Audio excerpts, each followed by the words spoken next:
ನೀವು ನೋಡ್ತಾ ಇದ್ದೀರಾ ಏನ್ ತಿನ್ನೋದು ವಿಶೇಷ ಚರ್ಚಾ ಕಾರ್ಯಕ್ರಮ. ಕೀರ್ತಿ ಕಿರಿಸಾವ ಇದ್ದಾರೆ. ಕೀರ್ತಿ, ಏನ್ ಹೇಳೋದು ಗೊತ್ತಾಗಲ್ಲ, ಏನ್ ತಿನ್ಬೇಕು ಅಂತ ಈಗ ನಾವು ನಿಮ್ಮನ್ನೇ ಕೇಳ್ತಾ ಇದೀವಿ. ಯಾಕಂದ್ರೆ ಗೋಬಿ ಮಂಚೂರಿ ತಿಂದ್ರು ಡೇಂಜರು, ಇಡ್ಲಿ ತಿಂದ್ರು ಡೇಂಜರು, ಪನ್ನೀರ್ ತಿಂದ್ರು ಡೇಂಜರು, ಖೋವಾ ತಿಂದ್ರು ಡೇಂಜರು.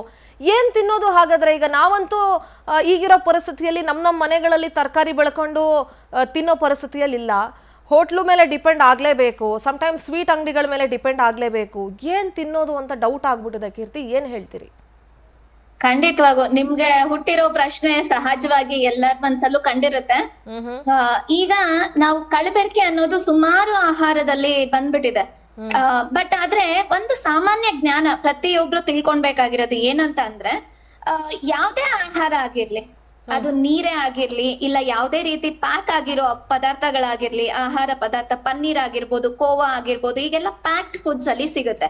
ಸೊ ಈ ಪ್ಯಾಕ್ ಆಗಿರುವಂತ ಪದಾರ್ಥಗಳು ಯಾವ್ದು ಬಾಟಲ್ ನಲ್ಲಿ ಆಗಿರ್ಬೋದು ಇಲ್ಲ ಯಾವುದೇ ಟೆಟ್ರಾ ಪ್ಯಾಕ್ ಅಲ್ಲಿ ಆಗಿರ್ಬೋದು, ಯಾವ್ದ್ರಲ್ಲಾದ್ರೂ ಪ್ಯಾಕ್ ಆಗಿರೋಂಥದ್ದು ಪದಾರ್ಥಗಳನ್ನ ನಾವು ಒಂದ್ ಹಂತಕ್ಕೆ ಒಂದಷ್ಟು ಪರೀಕ್ಷೆ ನಮ್ಮ ಸಾಮಾನ್ಯ ತಿಳುವಳಿಕೆಯಿಂದ ಅದನ್ನ ಗುರುತಿಸಿ ನಾವು ತಗೊಳ್ಬಹುದು.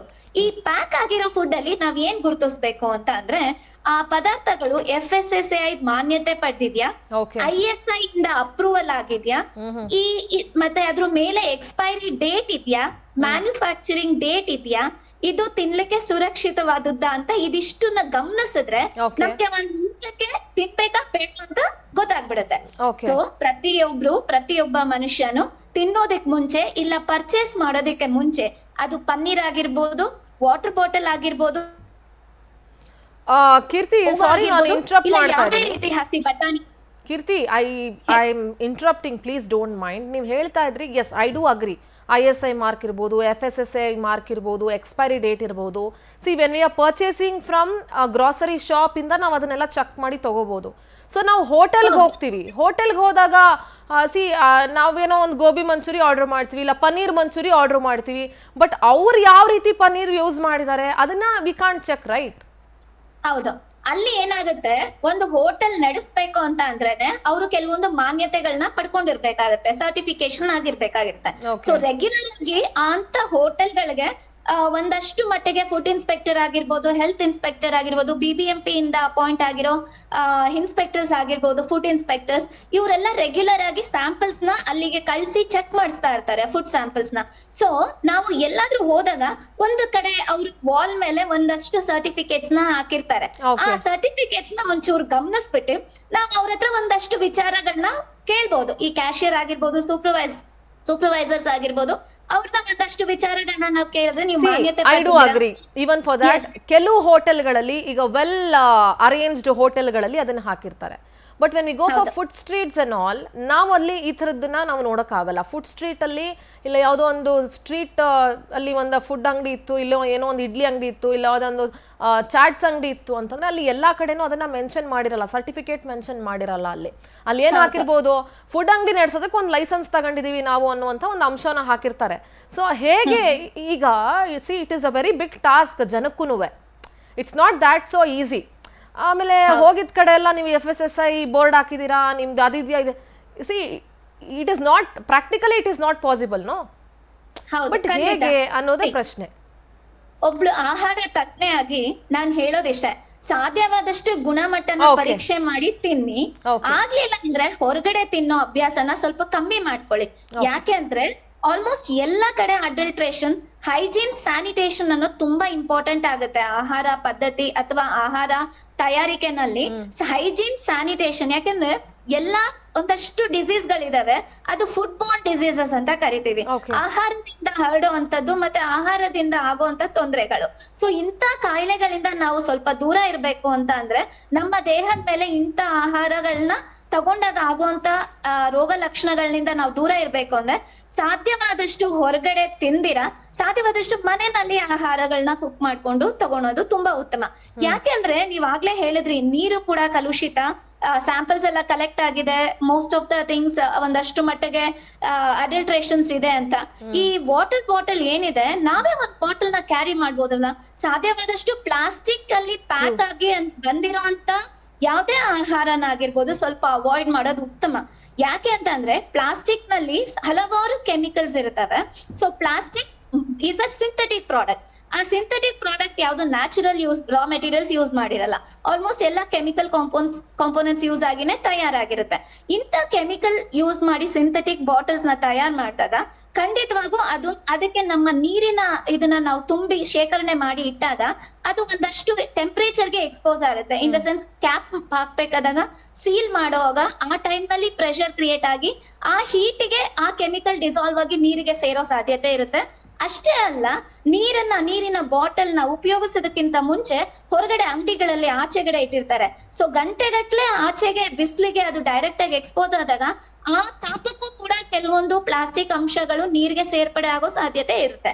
ಸೊ ಇಂಥ ಬಾಟಲ್ಸ್ ಗಳನ್ನೆಲ್ಲ ನಾವು ಯೂಸ್ ಮಾಡಿದಿರಾ ನಮ್ ಮನೆಯಿಂದನೇ ನಾವು ಒಂದು ವಾಟರ್ ಬಾಟಲ್ ನ ಕ್ಯಾರಿ ಮಾಡಿ, ಇತ್ತೀಚೆಗಂತೂ ಎಲ್ಲ ಕಡೆ RO ಫಿಲ್ಟರ್ ವಾಟರ್ಸ್ ಅಂತ ಇದ್ದೇ ಇರುತ್ತೆ. ಸೊ ಅಲ್ಲೆಲ್ಲ ನಾವು ಟ್ಯಾಪ್ ನೀರ್ನ ಅಥವಾ ಫಿಲ್ಟರ್ ನೀರ್ನ ತುಂಬಿಸ್ಕೊಂಡು ಒಂದಷ್ಟು ಮಟ್ಟಿಗೆ ನಾವು ಪ್ಲಾಸ್ಟಿಕ್ ಇಂದ ದೂರ ಉಳಿಯೋದೇ ತುಂಬಾ ಒಳ್ಳೇದು. ಓಕೆ, ನನಗೆ ಇನ್ನೊಂದು ಪ್ರಶ್ನೆ ಇದೆ. ಇವತ್ತಿನ ಲೈಫ್ ಸ್ಟೈಲ್ ಏನಾಗ್ಬಿಟ್ಟಿದೆ, ಜನಕ್ಕೆ ಈಗ ವರ್ಕಿಂಗ್ ಹೋಗುವಂತವರ ಸಂಖ್ಯೆ ಜಾಸ್ತಿ ಇರೋದ್ರಿಂದ, ಬೋತ್ ಮೇಲ್ ಅಂಡ್ ಫಿಮೇಲ್, ಮೊದಲೆಲ್ಲ ಆದ್ರೆ ಮನೆಯ ಹೆಂಗಸರು ಜಾಸ್ತಿ ಹೊರಗಡೆ ಕೆಲಸಕ್ಕೆ ಹೋಗ್ತಿರ್ಲಿಲ್ಲ. ಈಗ ಬಹುತೇಕ almost 95% of the women working women ಇದ್ದಾರೆ ಅಂತಾನೆ ಕನ್ಸಿಡರ್ ಮಾಡಿದ್ರೆ, ಇವತ್ತು ಲೈಫ್ ಸ್ಟೈಲ್ ಹೇಗಾಗ್ಬಿಟ್ಟಿದೆ ಅಂದ್ರೆ ಈವನ್ ವೆಜಿಟೇಬಲ್ಸ್ ಕೂಡ ನಿಮಗೆ ಆನ್ಲೈನ್ ಅಲ್ಲಿ ಚಾಪ್ಡ್ ವೆಜಿಟೇಬಲ್ಸ್ ಸಿಗುತ್ತೆ, ನೀವು ಅದನ್ನ ಆರ್ಡರ್ ಮಾಡ್ಕೊಳ್ಬಹುದು. ತರಕಾರಿನೂ ಕಟ್ ಮಾಡಿ ಇಟ್ಬಿಟ್ಟಿರ್ತಾರೆ.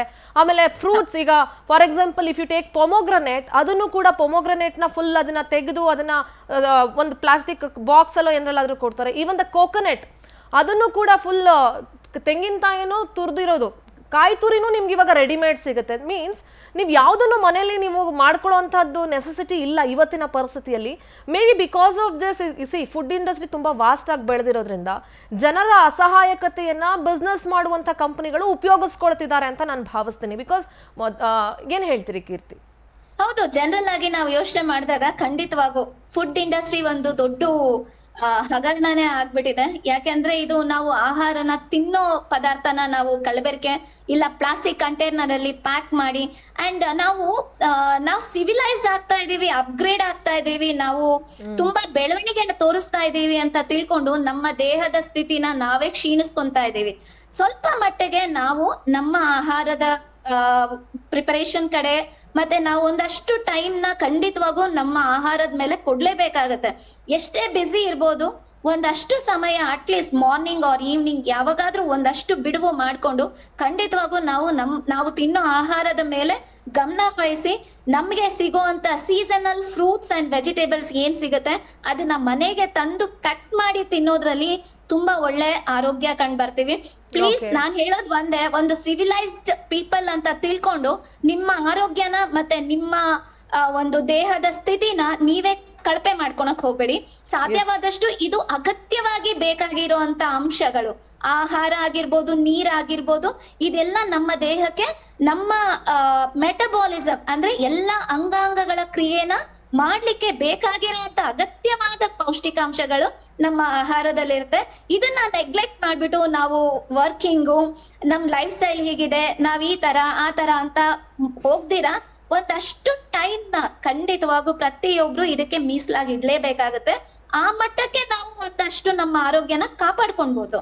ನಾನು ಇನ್ನೊಂದು ಪಾಯಿಂಟ್ ನಿಮ್ಮ ಹತ್ರ ಚರ್ಚೆ ಮಾಡೋದಕ್ಕೆ ಇಷ್ಟಪಡ್ತೀನಿ ಕೀರ್ತಿ. ಆಗಿನ ಈಗ ಫುಡ್ ಕಲ್ಚರ್ ಅಥವಾ ಫುಡ್ ಸ್ಟೈಲ್ ಏನಿದೆ, ಇಟ್ ಹ್ಯಾಸ್ ಬಿನ್ ಚೇಂಜ್ಡ್. ಇವಾಗಿನ ಹಾಗೆ ಹಿಂದಿನ ಕಾಲದಕ್ಕೂ ಇವಾಗ ಅಂದ್ರೆ ಈಗ ನನ್ನ ತಾಯಿ ಕಾಲದ ಫುಡ್ ಕಲ್ಚರ್ಗೂ ಅಥವಾ ನನ್ನ ಅಜ್ಜಿ ಕಾಲದ ಫುಡ್ ಕಲ್ಚರ್ಗೂ ಈಗ ನನಗಿರುವಂಥ ಫುಡ್ ಕಲ್ಚರ್ಗೂ there is lot of difference. For example ನಾನು ಹೇಳ್ತಾ ಇರೋದು.